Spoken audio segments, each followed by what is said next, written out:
Nako, bagong YouTube monetization policy. Isang bagong monetization risk nga ba? Ngayong July guys, maraming mga creators ang nagulat sa bagong policy na to. At hindi lang yon, may mga tinamaan na din kaagad. At ang mas nakakagulat pa daw dito, maraming mga creators yung posibleng lumalabag sa policy na to nang hindi nila alam. Kaya mga ma'am sir, pag-uusapan natin sa video na to kung ano ba tong bagong monetization policy na to. At anong klase ng mga content natin yung posibleng maapektuhan at paano tayo makakaiwas. Hello mga sir, welcome back sa aking channel. Kung bago ka dito, ako si Jam at nagbibigay tayo ng mga tips, advice para sa mga aspiring YouTubers. Guys, isipin mo to, no? Sabihin natin kumita ka ng $500, $1,000 dito sa YouTube. O higit pa, pero pagdating ng payout, hindi mo pala makukuha. Hindi ito dahil sa invalid yung AdSense mo, hindi ito dahil sa may copyright ka, hindi dahil to sa bagong policy or monetization policy ng YouTube. Yes, may isang bagong monetization risk na tahimik na ipinapatupad ng YouTube ngayon. Naku Ma'am Jam, paano yan? Kaka-start ko pa lang sa YouTube. Ano yung kailangan natin gawin? Sa ngayon, kailangan nating alamin yung policy na to, pag-aralan, mag-ingat, at iwasan yung mga dapat iwasan. Kaya kung AI creator ka, shorts creator, tutorial creator, reaction creator, o kahit anong niche, mahalagang maintindihan mo to. So ito yung kumakalat ngayon na bagong monetization policy daw ng YouTube. So ngayon, kailangan natin alamin ano ba yung tinatawag na unsatisfying content. O ayan, basahin natin yung sinasabi ng YouTube dyan. Okay, unsatisfying or off-putting content refers to content that relies heavily on emotionally manipulative formulas, mimics existing formats or stories to a degree that the videos feel interchangeable, or appears designed to shock or surprise viewers for the sole purpose of getting views. Nakalagay din dyan, this content may feel unsatisfying or off-putting to viewers who come to YouTube looking for content with unique, original substance. Monetizing through the YouTube Partner Program requires that your channel be in compliance with all YouTube policies. If your channel is found to be violative of any other policies, you will not able to access monetization through the YouTube Partner Program. And nakikita nyo ba mga ma'am sir, yung nakalagay sa bandang ibaba ng bagong policy na yan, nakalagay dyan, basahin nyo yung note.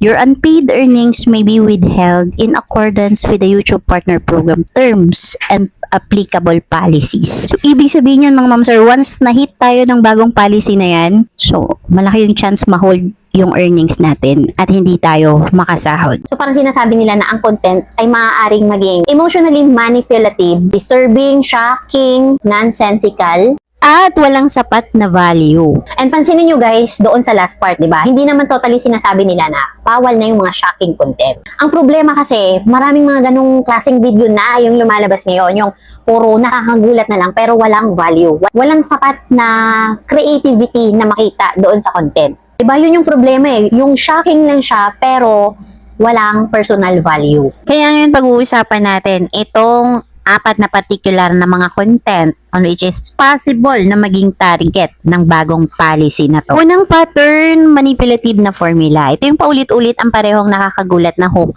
sa bawat video. Halimbawa niyan, hindi mo paniniwalaan ang nangyari or yung katulad naman na ayaw ng mga doktor na malaman mo ang simpleng trick na ito, mga ganon. Diba? Yung parang mga title na ginawa lang para makakuha ng click pero hindi naman natutupad ang ipinangako sa video.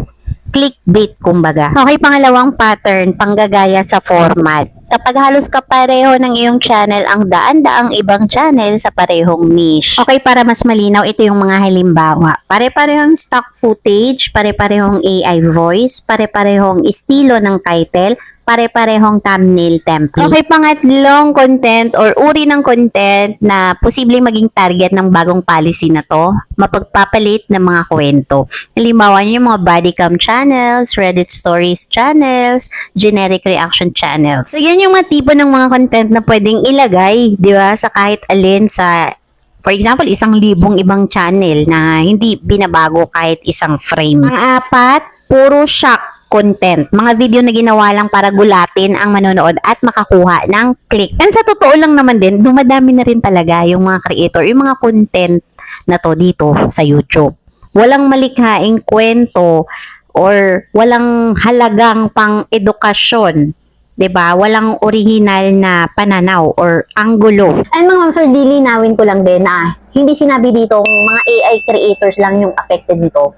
Actually, lahat ng mga creators na hindi sumusunod or hindi susunod sa bagong policy na to, pwedeng tamaan, ma-demonetize, ma-hold, hindi makapag-payout.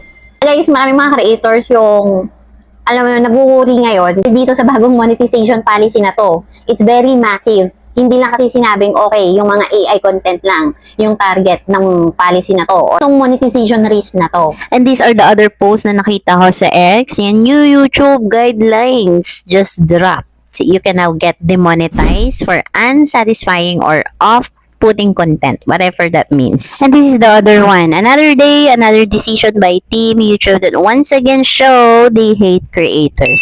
This is the new reason I can't be monetized in game just as I was able to reapply. It's permanent. My content is not even close to the worst and most of putting content on YouTube. And there are a lot of them. For those that create AI content, look out for this new one coming around. And this one guys, basahin nyo. I saw in my other channel, and yung channel niya, I was demonetized. You change the inauthentic content for unsatisfying or off-putting content, which makes even less sense. I post reviews about wrestling events under my own perspective. Please, can you help me? And yes, may mga nangyari pala na ganito mga ma'am sir, yung mga existing na violation na inauthentic content na palitan lang ng unsatisfying or off-putting content na to. And kung tatanungin nyo ako mga ma'am sir, no, papaano makakaiwas sa bagong update na to ni YouTube? No, sa palagay ko, kailangang magkaroon ng natatanging karakter o pagkakakinanlan sa lahat ng mga video natin.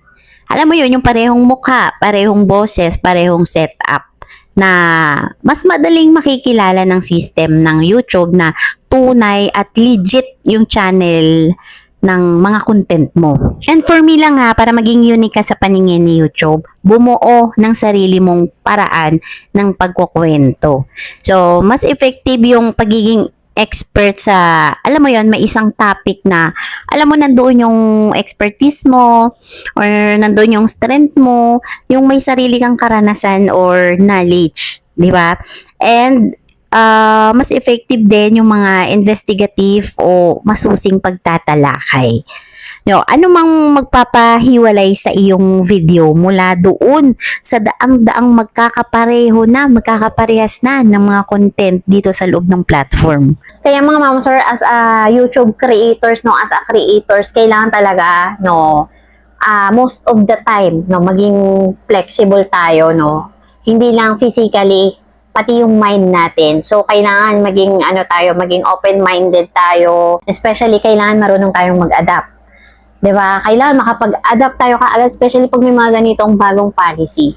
Kasi, pwedeng malagay sa alanganin yung mga channel natin kung hindi natin to iintindihin kaagad, pag-aaralan, at magre-research about sa mga bagong policy na, especially ganyan, may mga bagong policy na nire-release yung platform. Regards of this new policy, diba sayang, kung yung naipon mo na dollars dyan ay napakalaki na. And by that time, tinamaan ka ng bagong policy na to, this new monetization risk, sayang yung naipon mong revenue. Sayang yung dapat nasasahurin mo, hindi mo makuha. So ngayon mga ma'am sir, ang tanong ko sa inyo, sa tingin nyo ba makakatulong sa inyo itong bagong policy na to para mabawasan yung mga low quality content or masyadong humihigpit na? So, you are free to comment your opinion dyan sa baba, dyan sa comment section. Ayan, i-check natin yan isa-isa. So, ayun lang mga ma'am sir, sana nakatulong sa inyo yung konting update na to, yung video natin na to about this new updates, new YouTube monetization policy. So, at least aware tayo, aware yung mga bago pa lang, yung kapapasok pa lang dito sa YouTube. And yung hindi pa alam yung about dito. So, ayan, mga video na tamang i-upload at hindi dapat. So, ayun mga ma'am sir, kung gusto nyo na marami pa tayong pag-usapan, please like and subscribe at i-hit nyo na rin po yung notification bell natin dyan sa ibaba para lagi po kayong updated sa ating mga bagong video. So, ayun lang mga ma'am sir, have a nice day. Thank you for watching and see you on my next video. Bye po!